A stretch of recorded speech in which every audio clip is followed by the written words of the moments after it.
कहानी एक सर्विस वाली मैडम की है कि लोग कहते हैं कि सर्विस होने के बाद बहुत सी समस्याएं कम हो जाती है। आंखों देखी एक महिला से मेरा मेट्रो में रूबरू हुआ और लगा कि हम बहुत पहले कहीं एक ही ऑफिस में काम किया था और मैं नहीं सोच पाई थी कि इस महिला के साथ इतनी बड़ी दुर्घटना हो जाएगी। जॉब है, लेकिन जॉब के बाद भी वो ऐसे सोचती है कि किस टाइम मर जाऊं।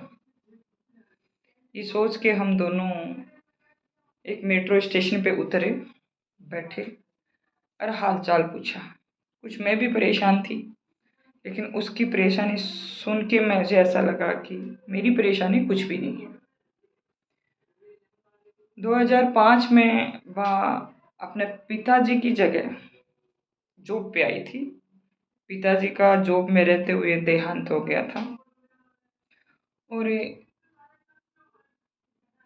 भारत सरकार ने उसको अपने पापा की जगह अनुकंपा के आधार पे वो नौकरी मिल गई थी कि जो पहला बच्चा होता है उसका हक होता है, वो नॉमिनी होता है। चलो, एक माँ को भी खुशी थी कि बच्चा पैरों पे खड़ा हो जाएगा और मेरा भी ख्याल रखेगा। और दिन बीतते गए। थोड़े दिन बाद वो शादी कर लेती है। एक प्राइवेट जॉब वाले लड़के से उसका रिश्ता तय होता है। अब बाप ने समय से पहले दुनिया को अलविदा कह दिया और बच्चे की शादी एक अच्छे घर में हो जाती है, जहाँ इकलौता बेटा होता है, ये इकलौती बहू। थोड़े दिन बाद दिन गुजरते गए। माँ भी बूढ़ी होती गई, सास ससुर भी बूढ़े होते गए और ननद के बच्चों के साथ इनके भी बच्चे पलने लगे। थोड़ा सकून सा आया कि चलो बाप ने साया छोड़ दिया तो कोई बात नहीं, कि एक माँ और सास ससुर का साथ मिला, साथ में एक ननद के बच्चों के साथ मेरे बच्चे पल रहे हैं और मैं जॉब कर रही हूँ। और 2020 में कुछ समय ने ऐसी करवट बदल दी। इस तरह कुछ करवट बदली कोरोना ने कि वो प्रेग्नेंट थी। एक पहले बच्चा था, बेटा हुआ। दोनों परिवार खुश थे कि एक हमारा बेटा है और एक उसके बेटा हो गया। उसके बाद वो ऑफिस में काम करते करते, ड्यूटी करते करते आदमी थक जाता है, लेकिन घर में बच्चे और हस्बैंड और माँ बाप को देखने के बाद आदमी थोड़ा खुश नजर आता है कि चलो अपनी समस्याएं, अपनी गिला शिकवा जो भी प्रॉब्लम है शेयर कर सकते हैं। लेकिन समय ने ऐसे करवट ली कि वो प्रेग्नेंट थी और कोरोना में आंखों के सामने हस्बैंड इस दुनिया को अलविदा कह गए। बात यहाँ तक भी ठीक थी कि चलो जो कुछ था खुद को संभालूं, क्या करूं। जाने वाला चला गया और बच्चे की चिंता होने लगी कि मैं इस बच्चे को किस तरह पैदा करूंगी और किस तरह मैं खुद को संभालूंगी। जैसे तैसे करके एक मासूम बेटी ने जन्म लिया। बच्चा बड़ा था और सोच रही थी कि जो था वो लूट गया, बाप का साया हट गया, पति का साया हट गया, पति का साथ छूट गया। फिर एक देखो, पति जितना जरूरी होता है, माँ बाप के लिए बेटा भी इतना जरूरी होता है। उसको कौन संभाले?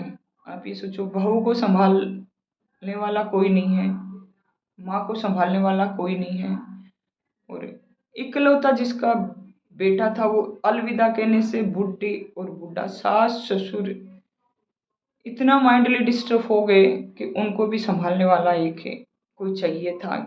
कि मैं हूं ना, तुम्हारा दूसरा बेटा दूसरा था नहीं, किसके सारे। और उनकी एज इतनी ज्यादा हो गई थी। लड़की ड्यूटी करके आती है, तीनों शिफ्टों में ड्यूटी करती है वो, मॉर्निंग, आफ्टरनून और नाइट। माँ की हाथ पैर की अंगुलियां ऐसे जकड़ने लग गई। माँ से बच्ची उठती नहीं है, छोटी बच्ची है, 6 महीने की छुट्टी मिलती है, कैसे वैसे करके तो सास को साथ रखती है, ससुर साथ में है, माँ साथ में है, 2 बच्चे साथ में है।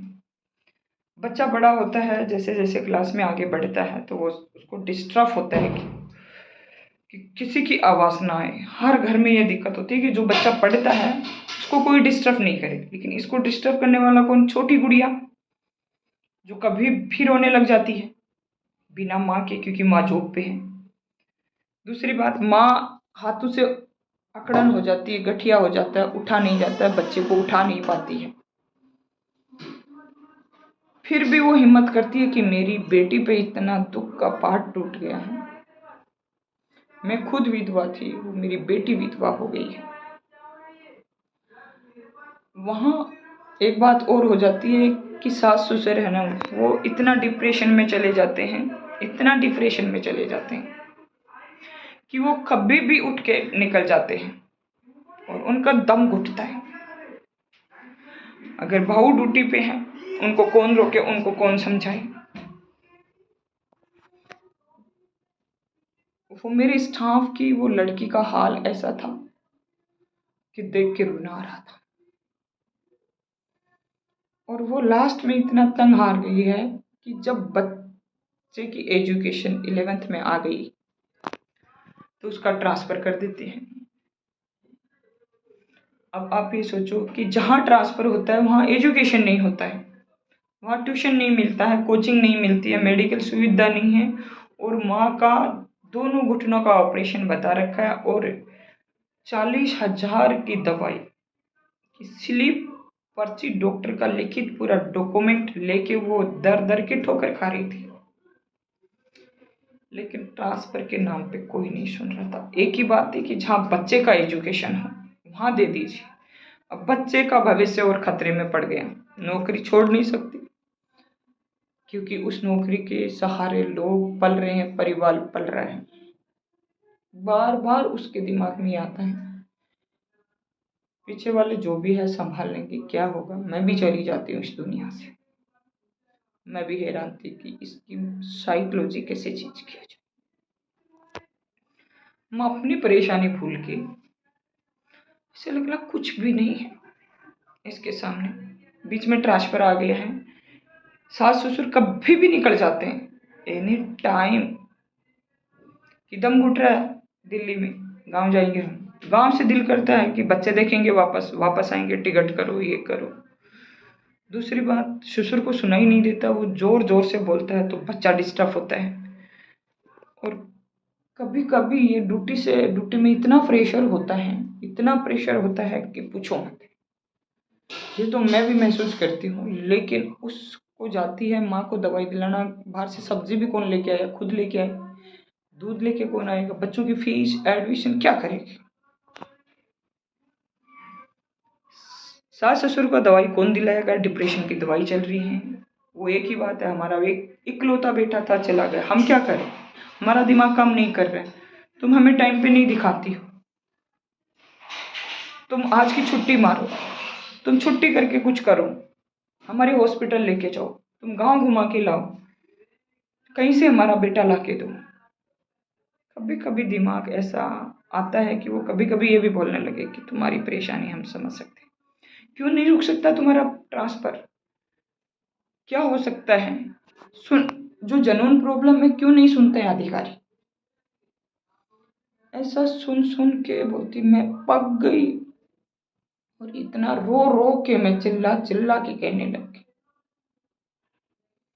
कि आखिर किस्मत ने इतनी बड़ी परीक्षा कि माँ को हॉस्पिटल लेके जाऊं, कि सास को लेके जाऊं, ससुर को लेके जाऊं, या बच्चे का एडमिशन कहाँ कराऊं। ट्रांसफर हो गया तो किसको गाड़ी ट्रांसफर की करके वहां जाऊं, कैसे जाऊं, कुछ समझ में नहीं आ रहा है। मरने के अलावा कोई रास्ता नहीं दिखाई दे रहा है। बार बार वो सुबह 10 बजे से लेकिन नाइट शिफ्ट करके 10 बजे ऑफिस में खड़ी हो जाती है, और 7 बजे तक कोई सुनवाई नहीं होती है, फिर नाइट जाना होता है। घर में क्या सामान है क्या नहीं है कौन समझ सकता है। लेकिन हिम्मत दे के काफ़ी देर तक हम 4 घंटे तक उसके साथ बैठी रही।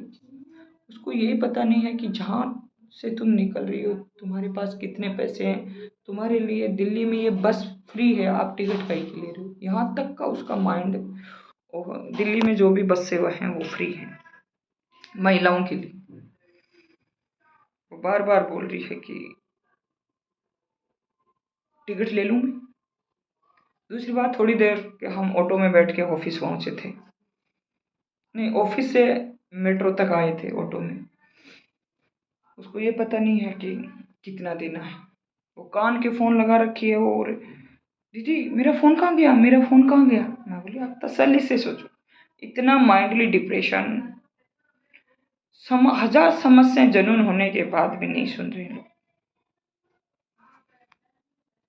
क्या करेगी, एक दिन अपनी जान दे देगी तो शायद मैं भी अब लगता है कि क्या करूँ, कैसे बचाया जाए।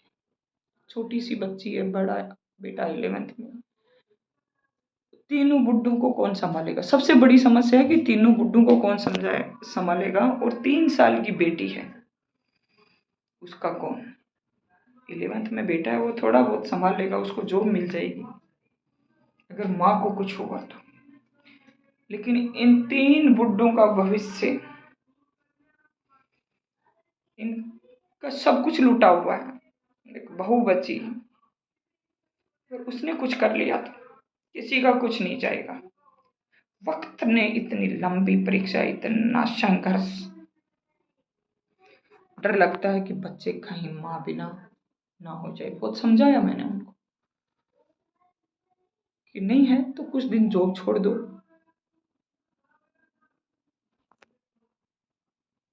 और हैंडल करो। रिकॉर्ड खराब हो जाएगा, जिंदगी नहीं। रिकॉर्ड अपने साथ नहीं जाएगा, खराब हो गया तो वो इधर ही पड़ा रहेगा। लेकिन एक जनून प्रॉब्लम, कुछ सोचो, कुछ हैंडल करो। और किसी समस्या के पीछे अपने बच्चों को मत देखिए कि बहुत डिफरेंस है। जो अंतरात्मा इतनी बद्दुआएं डिपार्टमेंट के खिलाफ, और सास ससुर माँ की चिंता, छोटी बच्ची, बच्चे का एजुकेशन है कि उसका बिगड़ने का टाइम हो, कब ट्यूशन जाएगा, कब आएगा, ख्याल रखना पड़ता है। क्या किया जाए। सास ससुर, दुकान, माँ से तो चला नहीं जाता, उसको ऑटो में हॉस्पिटल लेके जा। सास ससुर थोड़ा चल लेते हैं, लेकिन लैंग्वेज प्रॉब्लम होने के कारण वो दुकान पे अपना हिसाब किताब करके दूध बिस्किट नहीं ला सकते। ऐसी विकट परिस्थितियों में भी वो जॉब कर रही है, क्योंकि परिवार को पालना है। सुनने वाला कोई नहीं है। जनून, जबकि जनून प्रॉब्लम सुनी जाती है। जो इस वीडियो को देख रहा है कि नौकरी में बहुत कुछ शकुन है, लेकिन अगला वीडियो बताऊंगी कि किस तरह जॉब वाले भूखे पेट सो जाते हैं। नमस्कार।